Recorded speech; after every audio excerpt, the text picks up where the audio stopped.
Hermanos, ¿se han dado cuenta de que no hay ninguna estatua de Dios? Nadie se ha atrevido a hacer nunca una imagen, una estatua de Dios. Del Señor Jesucristo hay cantidad. Vírgenes, santos, hay infinidad. Pero una estatua de Dios, ¿habéis visto alguna vez? ¿A que no? Cada uno tiene una idea muy particular de cómo puede ser Dios, aunque si somos realistas, Dios no tiene forma. Dios no tiene forma, no tiene medida, no tiene peso. Dice la Biblia, Dios es espíritu. No tiene un cuerpo con brazos, con ojos, con espalda, con pies. Puede estar en todas partes al mismo tiempo. Le decía el Señor al rey David, que tanto anhelaba construirle un templo, una casa al Señor: ¿qué casa me vais a hacer a mí? Si el cielo es mi trono y en la tierra es el estrado de mis pies, ¿qué casa le vais a hacer a Dios, verdad? Pero independientemente de cómo cada uno se pueda imaginar al Señor, a Dios, lo importante es saber si lo que pensamos de Dios es correcto. ¿Qué concepto tenemos de Dios? Ya sabemos que no tiene forma, que no tiene medida, que no tiene peso, pero ¿cómo es Él? Porque según el concepto que tú tengas de Él, así tú vas a vivir. Hay gente que vive una vida cristiana muy light, sin compromiso, sin santidad, sin orden, porque ese es el concepto que tienen de Dios. Si tuvieran otro concepto más elevado de Dios, no podrían vivir así, imposible. Incluso hasta la forma como oramos. Fíjate cómo ora la gente. A veces escuchar a la gente cómo ora manifiestan el concepto que tienen de Dios, incluso hasta su nivel de madurez. No digo por utilizar más o menos palabras bonitas, por hacer oraciones más largas o más cortas, no, sino la forma como oran, la forma como piden a Dios, la forma como se acercan a Dios. ¿Qué concepto tenemos de Dios?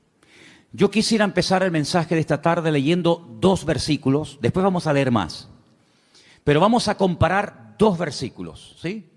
El primero se encuentra en el libro de Deuteronomio, capítulo 1, Deuteronomio capítulo 1, y el otro se encuentra en el Salmo 106, versículo 8. Repito, Deuteronomio 1, 26 y Salmo 106, versículo 8. Hay un momento, y en esta semana hablábamos un poquito acerca de la aparente contradicción que existe cuando el Antiguo Testamento, cuando la Torá habla acerca del tema de los espías, mejor dicho, los exploradores, porque no eran espías, eran exploradores, que si Moisés los mandó, que si Dios le dijo que los mandara, que si fue una iniciativa del pueblo. Ya hemos hablado un poquito acerca de esta semana, Anderson y yo estuvimos hablando, aclarando que los acontecimientos que se relatan no están siempre en orden cronológico, ¿verdad? Entonces parece como que un texto a veces como contradice al otro. Es como cuando, por ejemplo, lees 1 Samuel y da la impresión de que Saúl nunca había visto a David y después resulta de que otro pasaje parece como que sí lo conocía. Entonces, bueno, ¿qué pasa? ¿Lo conocía o no lo conocía? Y hay muchos acontecimientos en la Biblia que se relatan, pero no se cuentan necesariamente en orden cronológico. Entonces tienes que leer todo lo que la Biblia dice sobre ese pasaje para ubicarte y saber por dónde van los tiros. Hay un momento en el que uno de cada tribu, es decir, 12 personas, suben a la tierra de Canaán mientras el pueblo espera en el desierto. Dice que van a reconocer la tierra, si no van como espías. El espía no se deja ver, el espía no quiere que lo vean. Espías fueron lo que mandó Josué a la ciudad de Jericó previamente antes de atacarla, pero ellos no van escondidos, ellos van a cara descubierta. Ellos entran por las ciudades, van por los valles, cogen fruto de la tierra. Y cuando regresan, claro, el pueblo está esperando, subimos, no subimos, ¿cómo es la tierra? ¿Tiene ríos, no tiene ríos? ¿Es grande, está habitada? ¿Cómo es la tierra? El informe que trajeron fue terrible, terrible. Y de los 12 que fueron, 10 como que se pusieron de acuerdo, tú. 10 trajeron un informe tan negativo que a más de 1 millón y pico de personas los hundieron en la miseria. Dice que estuvieron toda la noche llorando. Qué pesimismo contagió aquella gente al pueblo, ¿eh? Terrible, tremendo. ¿Sabes que ese día, se calcula, ¿no? Ese día era el Tisha B'Av, era el día 9 del mes Av. A veces coincide en agosto, a veces coincide ese mes, ese día en julio, depende. Y las peores desgracias, todas las desgracias, las peores catástrofes que le han ocurrido al pueblo de Israel, todas han ocurrido el día Tisha B'Av, el día 9 del mes Av, todas. La destrucción del primer templo, 9 de Av, la destrucción del segundo templo, 9 de Av, la expulsión por parte de los reyes católicos del pueblo de Israel de España, 9 de Av, la firma de la eliminación total y absoluta de los judíos en Europa a través del régimen del Tercer Reich nazi, el día 9 de Av, etcétera, etcétera, etcétera. Y es que ese día marcaron su destino, lloraron sin causa y a lo largo de la historia el Señor les daría motivos para que lloraran con razón. El día 9 de Av. Por eso es un día triste, es un día en el que se esperan siempre todos los años en Israel que pueda ocurrir cualquier cosa. Y fíjense en el capítulo 1 del libro de Deuteronomio, a partir del versículo 26, cuando esta gente regresa, después de haber estado 40 días reconociendo el país, leemos. Sin embargo, no quisisteis subir, dice Moisés, no quisisteis subir. Antes fuisteis rebeldes al mandato del Señor vuestro Dios. Fíjate, no dice no quisisteis entrar, no, que lo podía haber dicho. Dice, no quisisteis subir. Había que subir de nivel espiritual para poder tomar posesión de la tierra del Señor. No quisisteis subir, no quisisteis madurar. Os habíais estancado, os habíais quedado acomodados a la vida del desierto. Y ahora hay que subir, amigo.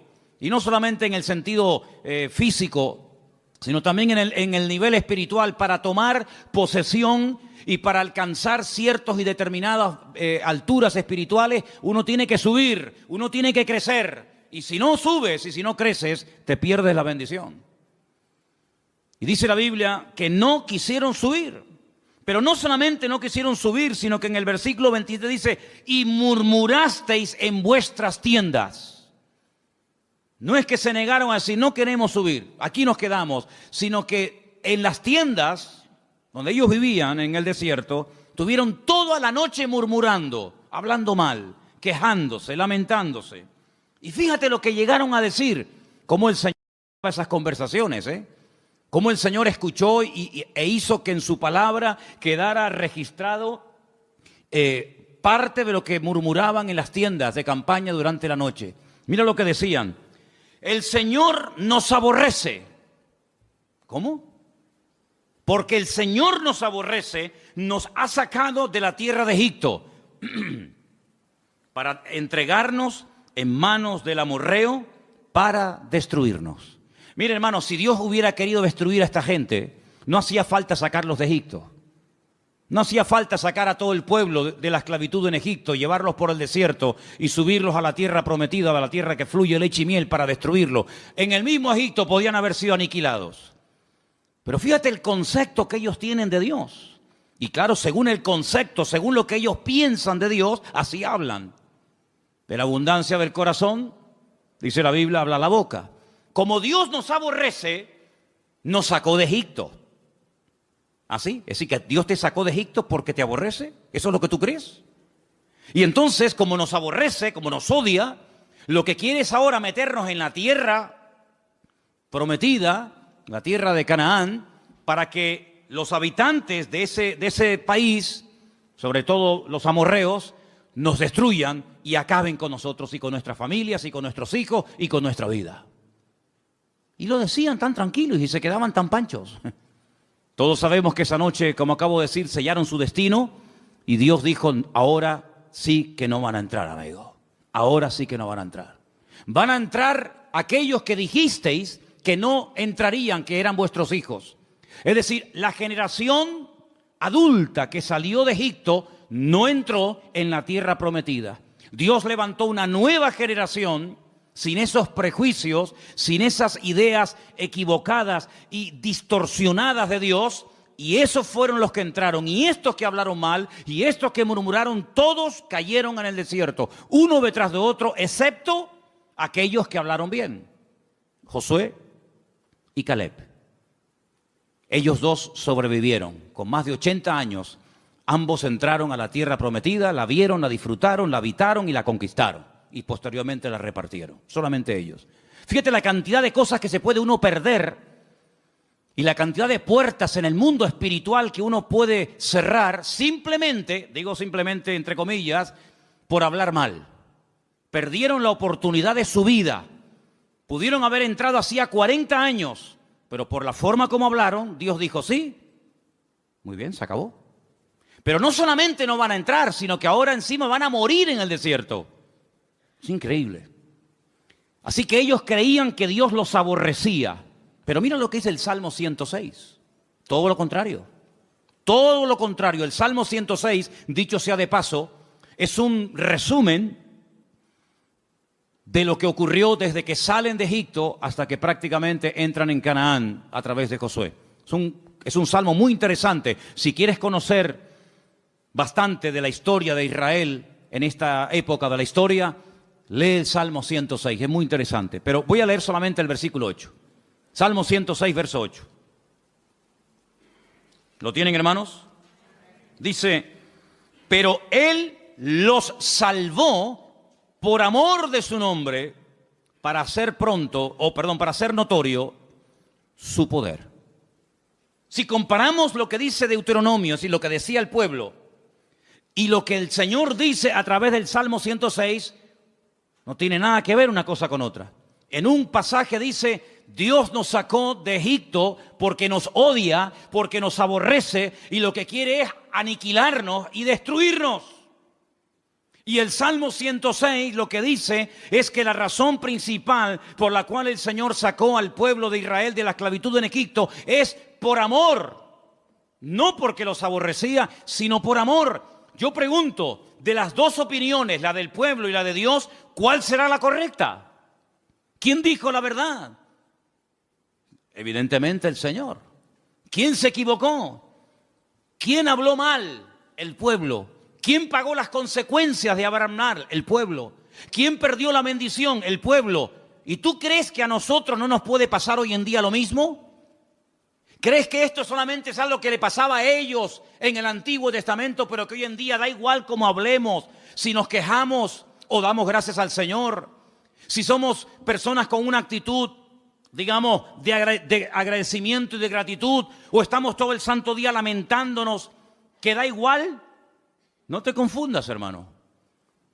¿Cuántas personas, incluso que van por la vida llamándose creyentes, se pueden llegar a perder tremendas bendiciones del Señor por la forma como hablan? Porque la forma en como hablan manifiesta el concepto distorsionado o equivocado que pueden llegar a tener de Dios. Si tú crees que Dios no te ama, si tú crees que Dios es injusto contigo, si tú en lo profundo de tu corazón crees que el Señor no es tan bueno como dicen algunos, si tú en lo más profundo de tu corazón crees que Dios contigo no ha sido todo lo bueno que tú esperabas, tú vas a vivir así. Y cuando ores, cuando hables con alguien, cuando des testimonio y cuando vengas a la iglesia y cuando salgas de la iglesia, tú vas a vivir según el concepto distorsionado y envenenado que tienes de Dios. Pero el creyente que tiene claro que Dios nos ama, que Dios no es injusto, que Dios quiere lo mejor para mi vida, no se va a quejar, no se va a lamentar, tenga o no tenga. Se le abran las puertas que él creía que se le tenían que abrir o no se le abran nunca. Da igual. El que tiene claro cómo Dios es y cómo Dios, siendo un Dios de amor y de misericordia, pastorea y bendice y protege nuestra vida, va a vivir desde un punto de vista pero completamente diferente a aquel que cree que Dios es injusto y que Dios es malo. ¿Cuántos dicen amén? ¿Qué concepto tú tienes de Dios? Hay gente que piensan que Dios es un Dios que continuamente está esperando que cometas la más mínima equivocación para darte el palo en la cabeza y castigarte. Incluso tal vez hoy en día no se use mucho esa expresión, pero yo recuerdo cuando era niño y me portaba mal, que era la mayoría de las veces, cuando me daba un golpe o me caía o me hacía una herida o algo, muchas veces mi madre y mi abuela y otros familiares me decían, eso te pasó porque Dios te castigó. Pero nunca decían que cuando salía algo bien es porque Dios te ama y te quiere bendecir. Eso no.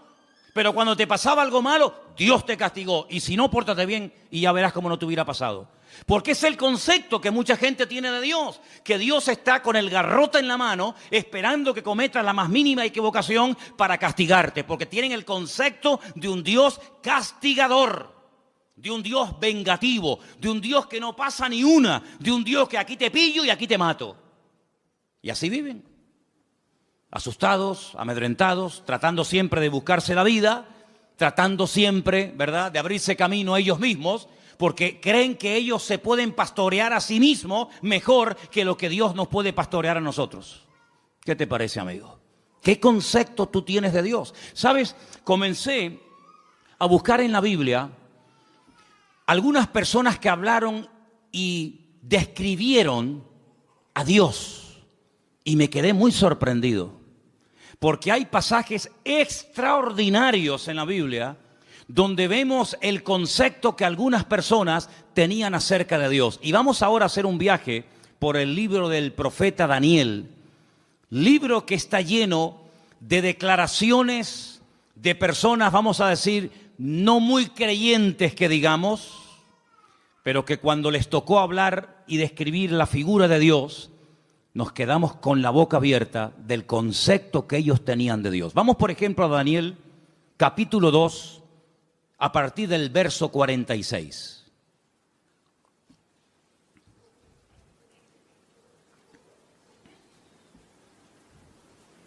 Hermano Jorge, le van a faltar brazos. ¿No será más cómodo ponerse unas gafas? ¿Eh? El capítulo 2 del libro del profeta Daniel es un capítulo muy interesante, porque hay un rey llamado Nabucodonosor. ¿Serías capaz de pronunciar ese nombre? Ah, qué bien, está bien. A mí me costó una barbaridad aprendérmelo, pero bueno, ustedes... Nabucodonosor, ok.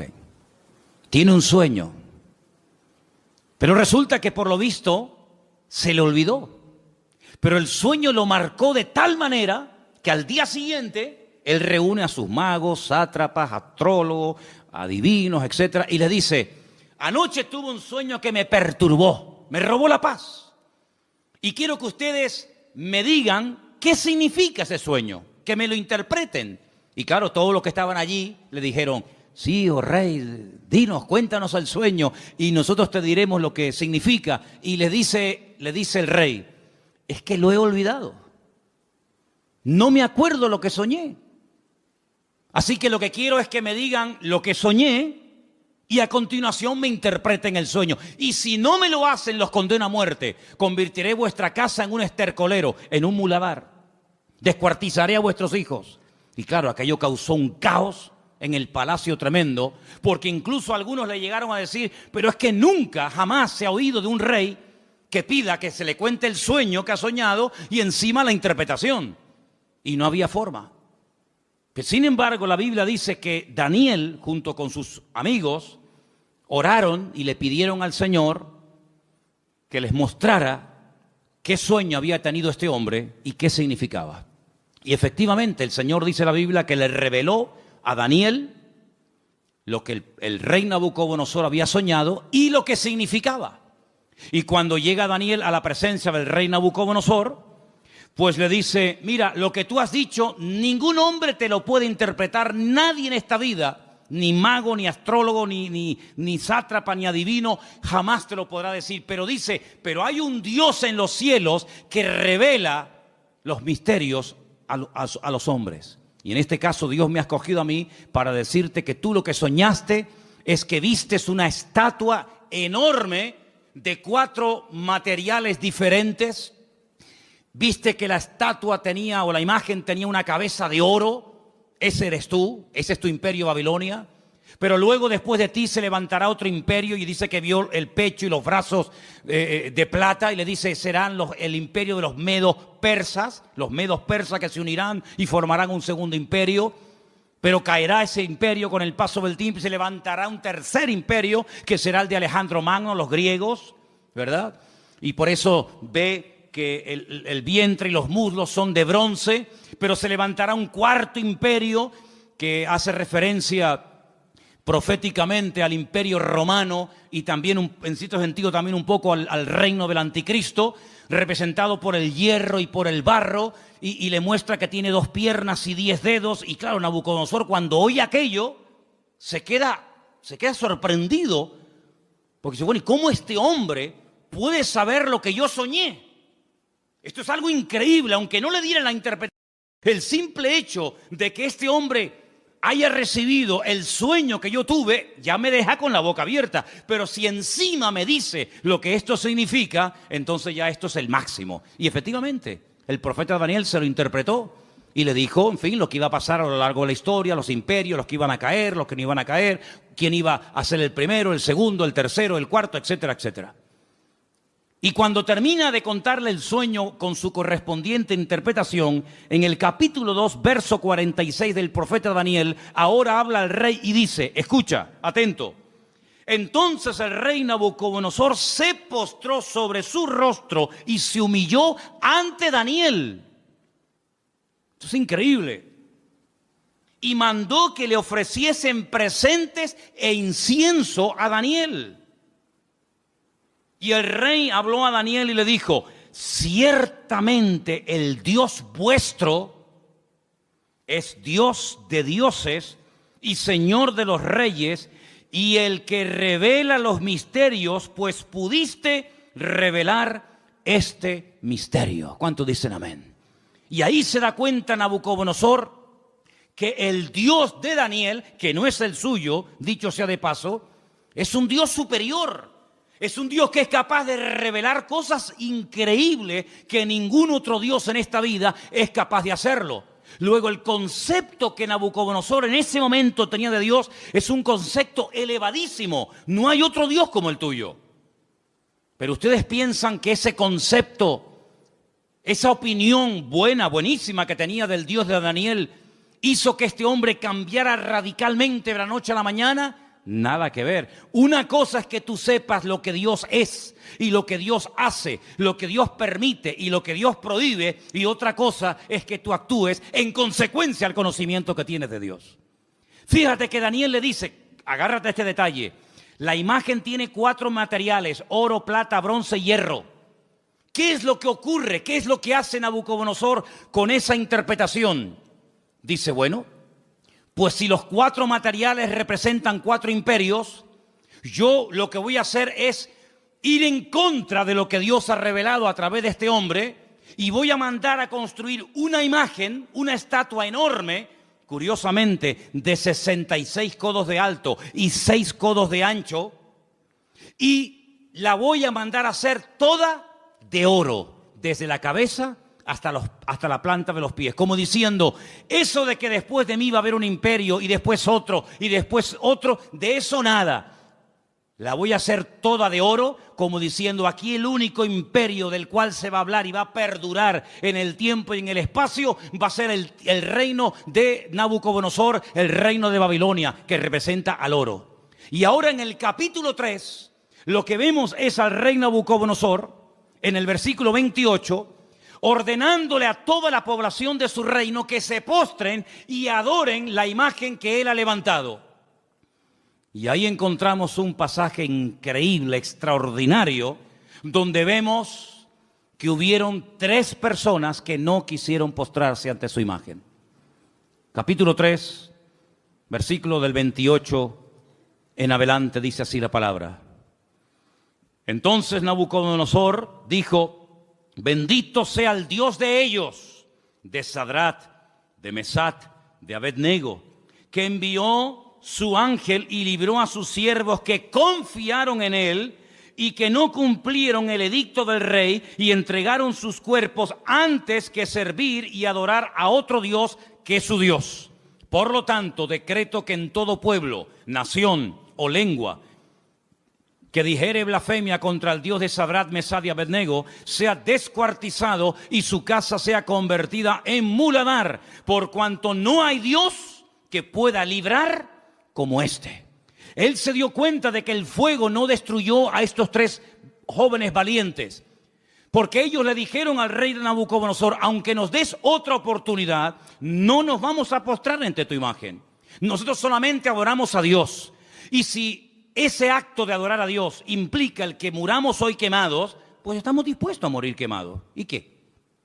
Si esa es la muerte, porque yo no elegí ni el día, ni el lugar, ni la forma como nací, pero tampoco podemos elegir ni el día, ni la hora, ni la forma de nuestra muerte. Esas son cosas que escapan al ser humano. Es algo que no podemos escoger, por muy sabios o ricos o intelectuales que seamos. Por lo tanto, si la muerte que Dios ha escogido para nosotros es morir quemados, moriremos quemados, no pasa nada. ¿Creemos que Dios nos puede librar del fuego? ¿Lo creemos? ¿Y nos puede librar de tu mano? ¿Lo creemos totalmente? Pero si no nos quiere librar el Señor, sino que Él hoy quiere que muramos y hasta aquí llegó nuestra vida, tampoco nos vamos a postrar. Y dice la Biblia que fueron lanzados, amarrados, dentro del horno de fuego. Lo que le sorprendió a Nabucodonosor es que no se quemaron, que no solamente había personas vivas dentro del horno, sino que había 4 personajes protegiendo el cuarto personaje a estos jóvenes. Y dice la Biblia que cuando salieron, ni el pelo de su cabeza se había quemado, ni sus ropas olían a humo. Y ante semejante milagro, ya van dos, la interpretación del sueño a través de Daniel, cómo Dios protege milagrosamente la vida de Sadrach, Mesach y Abednego, vuelve otra vez a reconocer que el Dios de esta gente es el Dios todopoderoso, un Dios superior al que Él tiene, un Dios que es capaz de proteger de la muerte segura a unas personas porque confiaron en Él. Y ya van 2. Pero amados hermanos, lo que dice Nabucodonosor de Dios es tremendo. Es un Dios que salva, es un Dios que libra, es un Dios que protege, es un Dios superior, es Dios arriba, es Dios abajo. Algo increíble el concepto que Nabucodonosor tenía de Dios. Pero el concepto por sí mismo, el conocimiento por sí mismo no es suficiente. Después vamos a ver qué más hace falta. Seguimos en Daniel, capítulo 4. Este rey Nabucodonosor le da lugar a la soberbia, le da lugar al orgullo, a la arrogancia, paseándose por Babilonia, que era una joya en aquellos tiempos. Comienza a presumir de su ciudad, de sus jardines, de sus conquistas, de sus palacios. Y la Biblia nos enseña que este hombre entra en un periodo de locura totalmente. Pierde el sentido. Y la palabra de Dios dice que lo arrojan al monte. Vamos a leer en el versículo 33. En aquella hora se cumplió la palabra sobre Nabucodonosor. Fue echado de entre los hombres y comía hierba como los bueyes. Su cuerpo se mojaba con el rocío del cielo, y hasta que su pelo creció como plumas de águila y sus uñas como las de las aves. Mas al fin del tiempo yo, Nabucodonosor, alcé mis ojos al cielo y mi razón me fue devuelta y bendije al Altísimo y alabé y glorifiqué al que vive para siempre, cuyo dominio es sempiterno y su reino por todas las edades.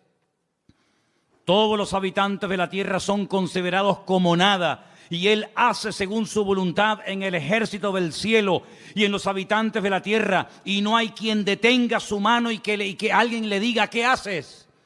En este mismo tiempo mi razón me fue devuelta, y la majestad de mi reino, mi dignidad, mi grandeza volvieron a mí. Y mis gobernadores y mis consejeros me buscaron, y fui restablecido en mi reino, y mayor grandeza me fue añadida. Ahora yo, Nabucodonosor, alabo, engrandezco y glorifico al Dios del cielo, porque todas sus obras son verdaderas y sus caminos justos, y Él puede humillar a los que andan con soberbia. ¿Cuántos dicen amén?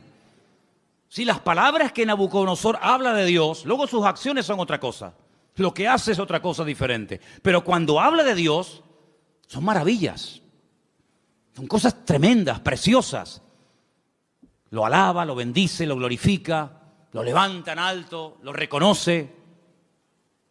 Y parece como que ya Nabucodonosor ha cambiado y tiene claras las ideas, pero ni aún así, hermanos, ni aún así. Pero lo que estamos hablando en esta tarde es el concepto que tenía Nabucodonosor de Dios. Pero en el libro de Daniel aparecen otros reyes. Por ejemplo, hay un rey que es el rey Darío, el rey Ciro, que también aparece. Y en el capítulo 6, hay un momento en el que la envidia es tremenda, sobre todo contra Daniel, y lo quieren matar. Pero leí esta mañana algo que me llamó tanto la atención, porque dice que trataban de buscar algo en lo cual pillarlo en un fallo y decir, mira, pero no había manera. Quiero leerles en el capítulo 6, verso 4. Entonces los gobernadores y sátrapas buscaban ocasión para acusar a Daniel en lo relacionado al reino, mas no podían hallar ocasión alguna o falta, porque él era fiel y ningún vicio ni falta fue hallado en él. Me llamó la atención la palabra vicio. Daniel no tenía vicios.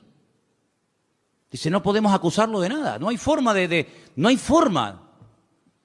Pero entonces idearon un plan terrible y dice, entonces dijeron aquellos hombres, no hallaremos contra Daniel ocasión alguna para acusarle, si no la hallamos contra él en relación con la ley de su Dios. Y todos saben lo que hacen, convencen al rey Darío, para que promulgue una ley que no se puede revocar bajo ningún concepto, de que durante 30 días nadie puede elevar oraciones, plegarias o súplicas a ningún Dios, incluido el Dios de Daniel. Nadie puede orar durante 30 días. Era la única forma de que podían decir, mira, hay un hombre en tu reino que ha quebrantado la ley.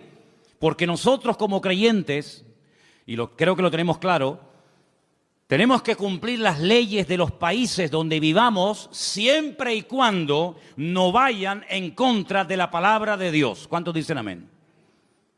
No es que por ser cristianos estamos exentos del cumplimiento de la ley, ni mucho menos, al contrario. Las autoridades, según Romanos capítulo 12, todas han sido puestas por Dios. Salga quien salga y gane quien gane. Te guste o no, el que salga es el que Dios ha permitido que gobierne. Pero no importa. A veces Dios levanta un faraón y a veces lo tumba. A veces Dios levanta un Nabucodonosor y lo quita. Y mañana levanta un Darío y pasado un Ciro y mañana... No importa, esas son cuestiones de Dios. Nuestra obligación es obedecer y someternos a las autoridades. Repito, siempre y cuando no vayan en contra de la palabra de Dios. Y en este caso iban en contra de la palabra. ¿Cómo me va a prohibir a mí un gobierno? ¿Cómo nos va a prohibir a nosotros un rey, o un primer ministro o un presidente de gobierno? Me da igual. ¿Cómo nos va a prohibir a nosotros los cristianos un gobierno a no orar durante 30 días? Mucho, amigo, pero hasta ahí podíamos llegar. ¿Qué hizo Daniel? Versículo 10. Cuando Daniel supo que el edicto había sido firmado, entró en su casa y abiertas las ventanas de su cámara que daban hacia Jerusalén, se arrodillaba 3 veces al día y oraba y daba gracias delante de su Dios como lo solía hacer antes. No es que ahora empiece a hacerlo a raíz del edicto promulgado por el rey Darío, no, es que ya lo venía haciendo como algo normal en su vida. Se postraba y oraba en dirección a Jerusalén 3 veces al día. Shaharit, Minjá y Arbit, las 3 oraciones que hace el pueblo de Israel diariamente, por la mañana, por la tarde y por la noche. Por la mañana, por la tarde y por la noche. Y aquí está Daniel haciendo lo que durante miles de años el pueblo de Israel ha hecho, postrarse y orar 3 veces al día. Y ahí lo pillaron. Van con el chisme, van con el cuento al rey Darío y le dicen, no te ha obedecido. Hay un hombre en tu reino llamado Daniel que ha quebrantado la orden y merece la muerte. Claro, cuando el rey se entera de que es nada más y nada menos que Daniel, al que él respetaba, admiraba y amaba, le pesa en el corazón, pero amigo, lo firmado es ley y no te queda más remedio que sentenciarlo a muerte. En esta ocasión no vas a morir quemado, Como ya se intentó matar a tus compañeros, en esta ocasión te espera el foso de los leones. Y yo creo, hermano, que aquellos leones pasaban más hambre que el perro de un hippie, ¿eh? Yo creo que aquellos leones tenían un hambre, si quieren, totalmente imposible salir con vida de aquel foso de los leones. ¿Qué te parece? Qué bonito es ver a un león detrás de la jaula, ¿eh? Detrás de las rejas. Me acuerdo que una vez hicimos un viaje, hago un paréntesis, estábamos viviendo en Argentina y tuvimos la oportunidad de ir al norte, bien al norte de Argentina, a la provincia de Misiones. Y allí había un matrimonio que nos hospedó, un matrimonio de alemanes. Y un día nos quisieron llevar a las famosas cataratas de Iguazú, las cataratas más grandes del mundo y las más hermosas. Y por el camino paramos y entramos en un zoológico que la verdad que era deprimente, el zoológico aquel. Pero bueno, entramos. Y había una valla, una tela metálica tan fina que yo decía, pero esto es un peligro. ¿Cómo pueden tener a un león con una vallita que era de papel, aquello? Y el león estaba al otro lado de la valla, yo estaba aquí, y el león estaba patas arriba, durmiendo profundo. Y yo estaba al lado y ni se enteraba, pero no se me ocurrió otra cosa que tirar una piedra al león. Y cogí una piedra y le hice al león así por arriba, le hice... ¡Pum! Le tiré el león, mire hermano, el león se viró, pegó un rugido que todavía lo tengo dentro y no se me ha ido, y eso fue en el año 90, fíjese lo que le digo. Qué miedo pasé, hermano, de verdad, qué miedo pasé. Un león enfadado es terrible, ¿eh? Terrible. Y ahora meten a Daniel en un foso de leones. Como mínimo, si dice leones, plural, como mínimo tiene que haber dos, pero seguramente había mucho más. Al día siguiente, el rey se va corriendo al foso de los leones, donde el día anterior habían echado a su amigo Daniel. Y dice en el verso 19, capítulo 6, el rey pues se levantó muy de mañana y fue apresuradamente al foso de los leones. Lo quería, ¿eh? Y acercándose al foso llamó a voces a Daniel con voz triste y le dijo, Daniel, siervo del Dios viviente, el Dios tuyo, a quien tú continuamente sirves, ¿te ha podido librar de los leones?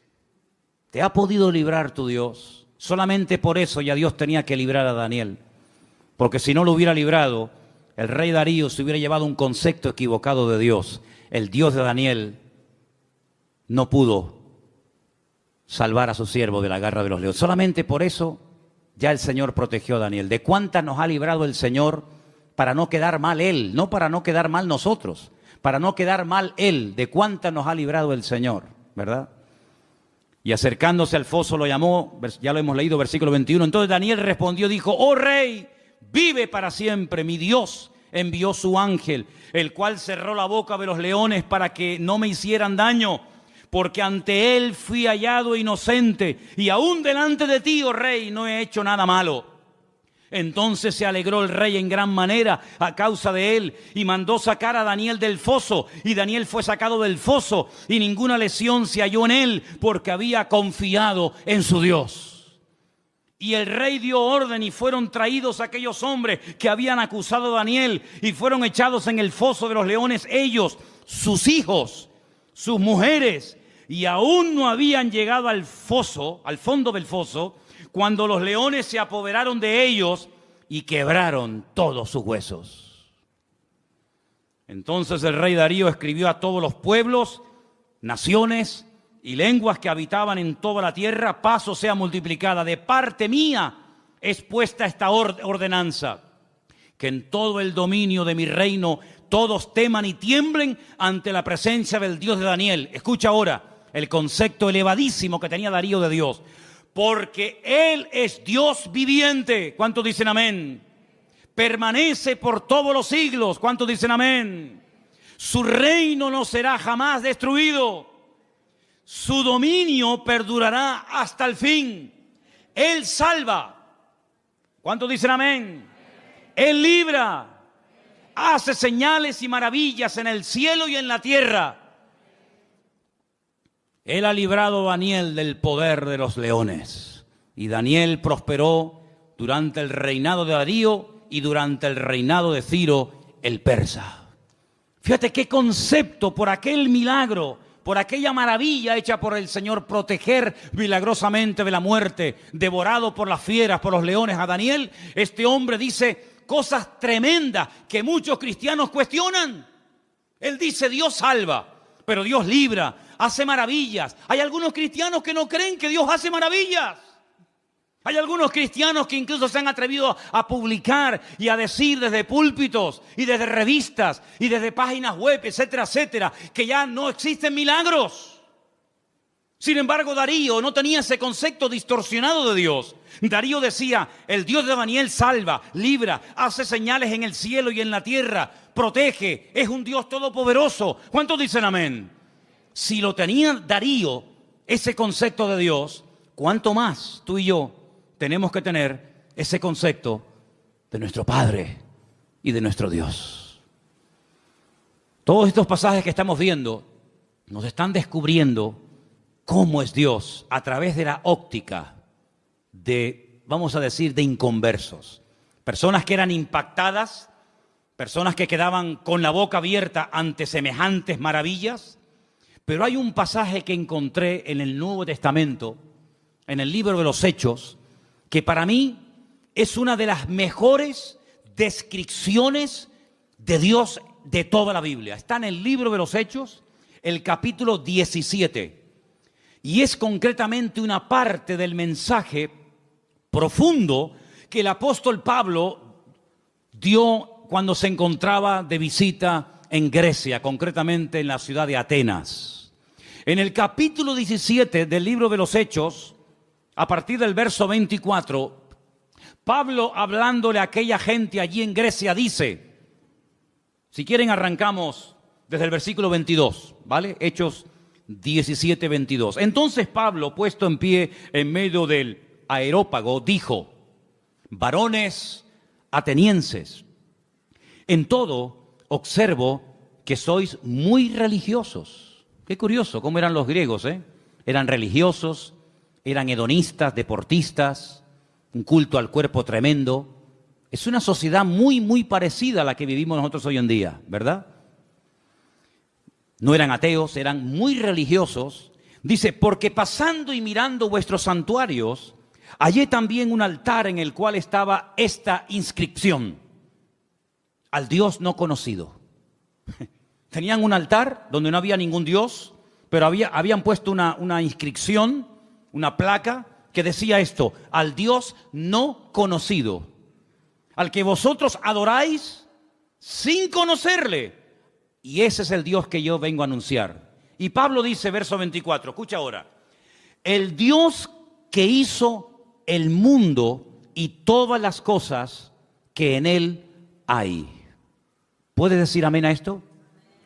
Es un Dios creador, el que creó el mundo. Es decir, no se creó solo. Vino una explosión y a través de una serie infinita de coincidencias apareció en su lugar, tal y como las conocemos hoy en día, lo que llamamos sol, luna, plantas, árboles, animales, planetas, etcétera, etcétera. No es así. Es el Dios creador que ha puesto todo en su sitio, que le ha dado color, forma y diseño. Es el Dios todopoderoso. Y sigue diciendo, siendo Señor del cielo y de la tierra. La palabra Señor, sabéis que es la palabra amo. Siendo el dueño, el propietario de lo que hay arriba y abajo, no habita en templos hechos por manos humanas. Solamente de este versículo hay tanta enseñanza, tanta profundidad de conceptos que podríamos echarnos horas. Porque lo primero que está diciendo es, nosotros no salimos de la nada. Nosotros no somos producto de un proceso evolutivo, sino somos creación de Dios. Y ese Dios que es el dueño ha decidido no vivir en templos. ¿Qué les está diciendo a los atenienses? Que vuestros templos no pueden contener su persona, su presencia, porque Él ha tomado unilateralmente la decisión de no vivir en templos. Luego les está tirando por tierra toda su religiosidad. Y sigue diciendo, ni es honrado por manos de hombres, como si necesitase algo. Pues Él es quien da a todos vida y aliento y todas las cosas. Es la existencia misma. Es el que hace que las cosas existan. Es el que transmite vida. Es el que hace que todo funcione perfectamente. Es el que hace que haya estaciones. Es el que hace que soplen los vientos de un lugar y se vayan por otro. Es el que hace que el sol cada mañana salga del mismo lado hace miles de años y se oculte por el mismo lado. Es el que hace que la tierra gire siempre en la misma dirección y a la misma velocidad. No es un Dios que hoy en día dice, no, que no se mueva, ahora que se mueva. Es un Dios que tiene un control absoluto de la creación. No ha perdido el control. No se le ha vuelto en contra la creación. Él da vida. Y si Él no diera la vida, nada funcionaría. Porque el hombre puede alargar y puede cortar la vida, pero no puede crearla, no puede diseñarla. Y Él está hablando de un Dios que da la vida, un Dios que ha formado, un Dios que ha creado, etcétera, etcétera. Y sigue diciendo, de una sangre ha hecho todo el linaje de los hombres. Está hablando de Adán. De Él vienen todos, de Él venimos todos. Para que habiten sobre toda la faz de la tierra, y les ha prefijado el orden de los tiempos y los límites de su habitación. Esto es impresionante lo que está diciendo Pablo aquí. Él es el que ha dado límite, ha puesto tiempos. ¿Cuánto tiene que vivir un elefante? ¿Cuánto tiene que vivir un loro? ¿Cuánto tiene que vivir el hombre? ¿Cuánto tiene que vivir? Él ha puesto límites, Él ha puesto tiempos. No es algo que siempre ha existido, como decía Aristóteles, que esto siempre ha existido, la eternidad del universo. No, el universo no es eterno. Tiene un principio y tendrá un fin. Y no solamente eso, sino que ha puesto límites, fronteras, que no tiene que ver con murallas, ni con rejas, ni con alambre de púas. Pero Él, desde el libro del Génesis, le dijo a cada nación y a cada pueblo, a las 70 que había en aquel momento, de la cual salieron todas las que existen hoy en día, dónde tenían que vivir cada nación y cada pueblo. Y lo he dicho infinidad de ocasiones, cada vez que un pueblo ha querido ir más allá del territorio que en el principio el eterno creador del universo y de la tierra le dio a los seres humanos, ha habido problemas. Y cuando los del norte quieren apropiarse de los del sur, y cuando los europeos quieren apropiarse de un continente, y cuando los de este continente quieren saltar a otro, se produce un caos, se produce un desorden, porque Dios estableció dónde tenían que vivir los pueblos. Y dotó al ser humano de unas características para vivir en el sur que no dotó a ese ser humano para vivir en el norte o viceversa. Y Dios lo que está haciendo es poner en orden el mundo, así como puso el sol aquí, no allá, aquí lo puso. Y así como puso la tierra en este lugar y no la puso en la otra punta de la galaxia, Dios ha puesto a los hombres donde Él ha querido y como Él ha querido.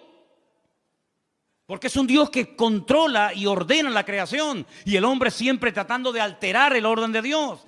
Dice, para que busquen a Dios, si en alguna manera palpando puedan hallarle, aunque ciertamente no está lejos de cada uno de vosotros. Porque en Él vivimos y nos movemos y somos. Eso es increíble, ese concepto. En Él vivimos, nos movemos y somos, como algunos de vuestros propios poetas también han dicho, porque linaje suyo somos. Siendo pues linaje de Dios, no debemos pensar que la divinidad sea semejante a oro, plata, piedra, esculturas de arte, imágenes de hombre. Pero Dios, escucha, Dios, habiendo pasado por alto los tiempos de esta ignorancia, ahora manda a todos los hombres en todo lugar que se arrepientan. A todos, absolutamente a todos. Por cuanto ha establecido un día, por el cual juzgará al mundo con justicia por aquel varón a quien designó. Está hablando del Señor Jesús, dando fe a todos con haberle levantado de los muertos. Y ahí ya se rompió la armonía, porque cuando oyeron de lo de la resurrección, eso era algo que no les cabía en la cabeza, y ahí le dijeron, bueno, ya te escucharemos en otra ocasión, en otro día, en otro momento. El concepto que Pablo tenía de Dios era un concepto no distorsionado, no equivocado ni envenenado, sino era un concepto correcto y exacto.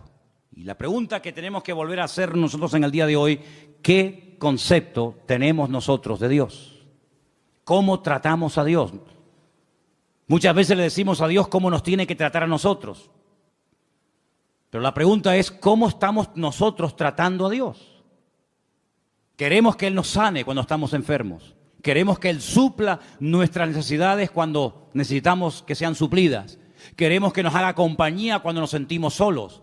Queremos que nos dé trabajo cuando nos falta. Queremos que nuestros hijos estén sanos y robustos y con trabajos y bien. Todo eso está bien claro. Pero la pregunta es, ¿cómo tú estás tratando a Dios? Algunos ni se lo han planteado. Algunos viven en una ignorancia tan grande que lo único que le preocupa es el aquí y el ahora. Comamos y bebamos porque mañana moriremos. Ese es el eslogan de la sociedad y de muchas personas hoy en día. ¿Qué más da si hay cielo, si hay infierno, si mañana me muero o no me muero? Es el día de hoy lo que me preocupa. Ya mañana ya Dios dirá, ¿verdad? Para quedar bien. ¿Qué concepto tú tienes de Dios? Depende del concepto que tengas, estarás hablando de tu nivel de madurez. Y así vivirás, y así hablarás, y así te comportarás con tus semejantes. Y cuando vamos a la palabra de Dios, vemos que ese Dios real, vivo y verdadero, que es el único que existe, que es uno, se ha dado a conocer de varias formas. Primero, a través de la creación. Vamos a un texto que nos va a leer nuestro hermano Luis. Romanos 1:20. Preste atención porque es un texto extraordinario a tener en cuenta. Romanos 1:10. 1:20, perdón. Porque las cosas invisibles de Él, su eterno poder y deidad, se hacen claramente visibles desde la creación del mundo, siendo entendidas por medio de las cosas hechas, de modo que no tienen excusa. Dios dice en su palabra que nadie tiene excusa para no creer en Dios. Algunos me han preguntado muchas veces, pero hay gente a la cual nunca se les ha hablado de Cristo. ¿Y eso qué significa? ¿Que no van a creer en Dios porque nadie les ha testificado, porque nadie los ha invitado a un culto, porque nadie les ha dado una Biblia, un Nuevo Testamento? Dice el Señor, y lo declara categóricamente en la palabra a través de la boca de Pablo, que a través de la creación el hombre puede llegar a la conclusión de que detrás de lo que vemos, detrás de lo creado, hay un creador. Detrás de este púlpito tuvo que haber alguien que lo hiciera. Este púlpito no se hizo solo. Imposible, imposible. Detrás de un coche tiene que haber un fabricante. Esas piezas tuvieron que ser diseñadas y puestas en ese lugar para que esa máquina funcione. El reloj que llevamos, el reloj que llevamos todos en la pulsera, en la muñeca. Ese reloj me habla de que tuvo que haber alguien que lo diseñara, alguien que lo creara, alguien que lo pusiera ahí. Cada pieza, cada tornillo. Sí, detrás de lo creado hay un creador.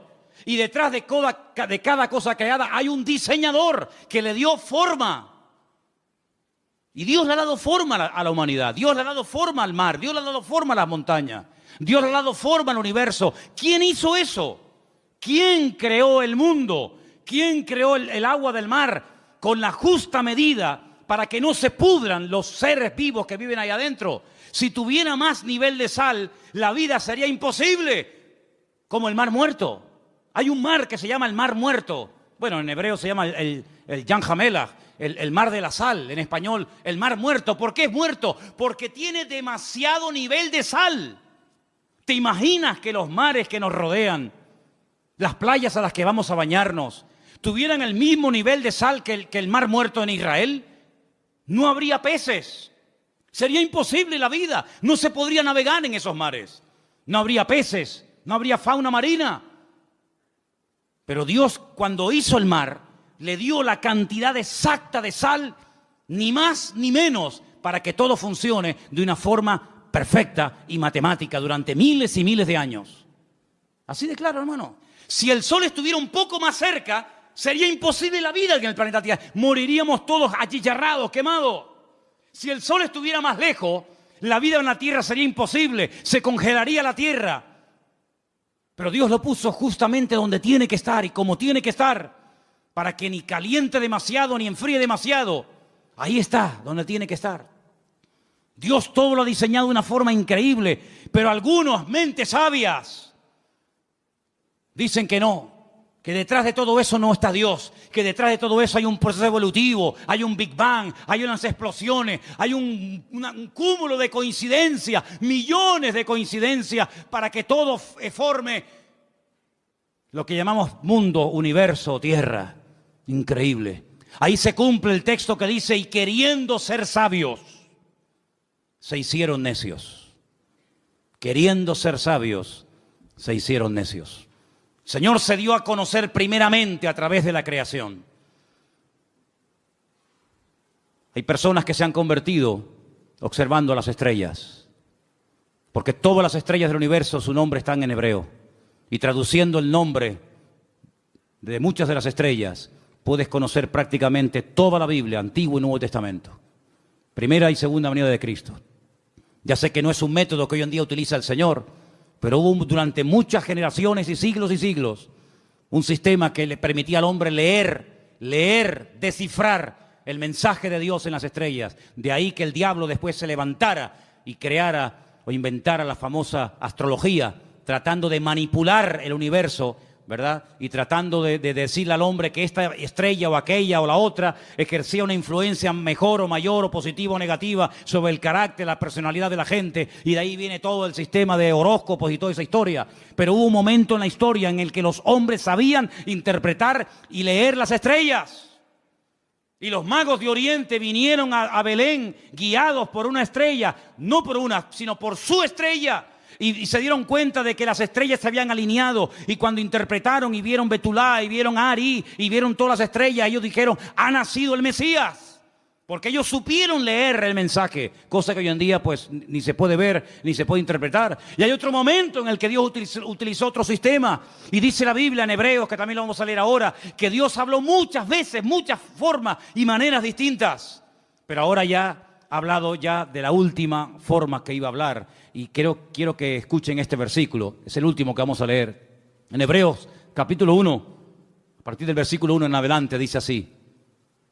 Dios, habiendo hablado muchas veces y de muchas maneras en otro tiempo a los padres por los profetas, en esos postreros días nos ha hablado por el Hijo, a quien constituyó heredero de todo, y por quien asimismo hizo el universo, el cual, siendo el resplandor de su gloria y la imagen misma de su sustancia, y quien sustenta todas las cosas con la palabra de su poder, habiendo efectuado la purificación de nuestros pecados por medio de sí mismo, se sentó a la diestra de la majestad en las alturas, hecho tanto superior a los ángeles, cuando heredó más excelente nombre que ellos. Si Dios habló muchas veces y de muchas formas diferentes, dice en el pasado, dice, pero en los últimos tiempos, Dios decidió hablar ya contundente y claramente, y lo hizo a través del Señor Jesús, a través de su amado Hijo. Eso es lo que dice la palabra. Así que si no te sirve la creación, Dios se reveló en su palabra. Si no te gusta leer la Biblia o no la conoces, Dios te habló a través de Jesús. Pero no hay excusa, no hay ninguna excusa. Dios no va a decir, ¿y qué hacemos con este al cual nadie le predicó? Todo el mundo tendrá su oportunidad de una manera u otra. Eso no nos exime de la responsabilidad de predicar el Evangelio, evidentemente. Pero les puedo asegurar, amados hermanos, que el Señor no ha dejado su persona sin testimonio. Él ha dado testimonio de su existencia. Él ha dado testimonio de su poder. Él ha dado testimonio de que esto no es producto de la casualidad, sino es producto de la mano poderosa de Dios. ¿Cuántos dicen amén? Y para más Inri, si quieres creer en Dios, mírate a ti mismo. Mírate tú, porque viéndote a ti, no me queda más remedio que creer en Dios. Alguien le dijo una vez a una persona, demuéstrame que Dios existe. Dice, mírate a ti mismo. Viéndote a ti, tengo que reconocer que Dios tiene que existir. Porque ¿de dónde saliste tú? No de mis padres, y los tuyos, y tus padres, y de los suyos, y ellos. Y cuando seguimos hacia atrás, Llegamos a un momento en el que nos damos cuenta de que la humanidad no es algo eterno, que siempre ha existido de eternidad a eternidad, sino que hubo un punto de partida, hubo un primer habitante, como habrá un último. Y de generación en generación, el hombre mirando hacia sí mismo puede ver el diseño perfecto de su cuerpo, cómo todo funciona con una armonía extraordinaria. Y todo eso nos habla de un diseñador, de un creador y de un Dios todopoderoso. Ahora, el que no quiere creer, ni viendo milagros va a creer. Ni viendo milagros va a creer, porque los milagros no se hacen para que la gente crea, sino que se hacen como evidencia de la manifestación del poder de Dios. Y quiero solamente recordarles que la lectura que se leyó esta tarde estaba basada en el libro de Esdras, ¿verdad? Capítulo 9.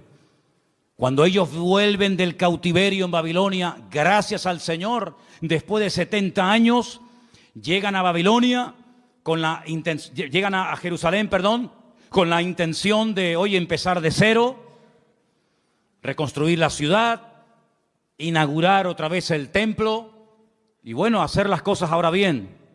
Y le llega la noticia al sacerdote Esdras y le dicen: tenemos que comentarte algo, aquí hay un problema muy grave y muy serio. A ver qué pasa. Resulta que los que han venido del cautiverio, muchos se casaron con mujeres inconversas, con paganas, con idólatras, y cuando han llegado aquí se han unido a las mujeres del país y se han mezclado. Cuando oye esto, Esdras dice que se arrancó los pelos de la barba, se arrancó los pelos de la cabeza, se rasgó las vestiduras, se cubrió de polvo y ceniza, se tiró al suelo, empezó a suplicar misericordia y clemencia y piedad del Señor, porque dijo: otra vez, ¿qué creéis que este momento, este alivio momentáneo que el Señor nos ha dado, este pequeño remanente que somos en el día de hoy, es porque somos buenos y nos lo hemos merecido? No, ha sido por la misericordia del Señor. Pero ¿cómo volvéis otra vez a hacer lo mismo que hacíamos hace 70 años? Desobedecer al Señor. Es decir, el concepto que Esdras tenía de Dios era muy claro. Él sabía que el pecado trae consecuencias. El pecado se perdona siempre que hay arrepentimiento, siempre, no te quepa la menor duda. Pero en algunas ocasiones, no todas, pero en algunas ocasiones el pecado, la desobediencia, el desorden, trae consecuencias a corto y a largo plazo. Y este hombre se pone a orar, todo el capítulo 9, léanlo, es una maravilla. Todo el capítulo 9 de Esdras es una oración enorme, donde este hombre dice: no habéis aprendido del pasado. Volvéis otra vez a cometer lo mismo que hace 70 años atrás. ¿No os dais cuenta que esta fue una de las causas por las cuales fuimos atacados y destruidos y humillados? ¿No os dais cuenta del precio elevadísimo que se tuvo que pagar por haber desobedecido al Señor? Volvéis otra vez a las andadas. Pero ¿saben qué, hermanos? Somos así. ¿Cuántos vuelven al vómito otra vez? ¿Cuántos están un tiempo tranquilos, libres, en paz, bendecidos, y cuando te das cuenta, otra vez volvió a las andadas? Como el pueblo de Israel, exactamente igual, al que muchos lo critican y lo cuestionan. El corazón del ser humano es el mismo, da igual si es judío, si es gentil, si es americano, si es europeo, da igual. No terminamos de aprender, no terminamos de interiorizar la gran verdad de que Dios es un Dios santo. Y Dios lo que ha hecho y diseñado con el tema del pecado es algo que al que no tiene un concepto claro de Dios, medio que lo confunde. Y os voy a explicar muy rápidamente esto.